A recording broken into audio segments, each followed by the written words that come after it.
of me is missing. Another voice piped up. And you're missing your brother Cecil too, no doubt. Good that they're together, though, eh? Yes. Elsie didn't like where this was leading and was glad when Peggy intervened. Leave it, girls. Me asking about Dot weren't meant to start an inquisition. We don't want to go stirring up Elsie's sorrow. I'm sorry, Elsie, love. I should have thought before I opened me ugly mug. Insensitive, this lot are.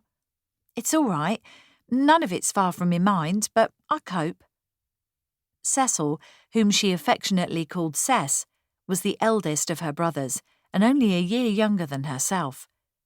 She knew these women suspected the truth about Dot and Cecil's relationship. They all knew how sweet they'd always been on each other, but she didn't want to confirm it. Now, let's get on. We need to get this batch in stock and get ready for the early season fruits coming in. This is the last of the marmalade. The making of marmalade kept the factory in production during the early winter months of each year. The first shipment of oranges came in from Spain just after Christmas, a time that had, in the past, seen them all glad to get back to work after a forced 2-month layoff due to there being no local fruit available. Elsie was proud to think that with her and Millie now working as partners, and with Jim Ellington, their new manager, introducing the manufacturing of pickled onions as a new venture, the usual closure of the jam factory during November and December hadn't happened. For the first time in her memory, the women and their kids hadn't gone hungry, something she knew they'd all dreaded each year, as she had herself when she was in their position.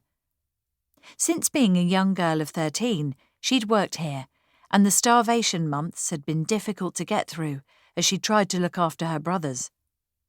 Although the factory remaining open hadn't been down to her, the women thought it was, and this helped Elsie's situation. Making her way up the stairs to the office, Elsie found the conversation she'd just had haunting her. She so longed to see Dot and Cecil. She knew she should feel happy and settled, grateful even, that after her life had been torn apart, she'd landed on her feet. But although everything had changed for the better, and beyond all recognition, she still mourned the old days. And more than that, she longed for everything associated with all that had happened last year to be over, and to find a niche in life and not always seem out of place. She hated the feeling that she was no longer part of the world she'd grown up in, and yet she didn't feel she belonged to this new world that she'd suddenly been catapulted into. When 2 o'clock came, Elsie was glad to leave the factory.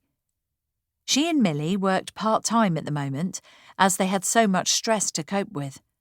However, slipping into the back seat of Millie's car and greeting the driver, then snuggling into the soft leather beside Millie, only enhanced Elsie's feelings of being a misfit.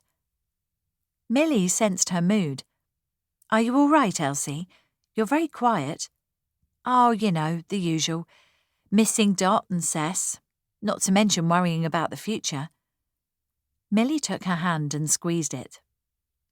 "I miss Dot too, and I dread what we have to face. But we cope most of the time, helping each other through it. You can always talk to me, Elsie. No one understands better than I do." "I know. It was the women's banter that unsettled me.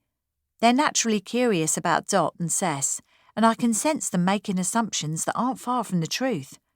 If their gossip reaches Dot's mum, she'll go completely over the top and could cause such a lot of harm. I don't think she will. She might even relent and let Cecil and Dot marry, then all the gossiping will be stalled. Anyway, worrying about what might happen doesn't help us. We have to get through each event as it occurs. And we will, Elsie. Look how far we've come already." Elsie had no time to answer as the car pulled up outside their home.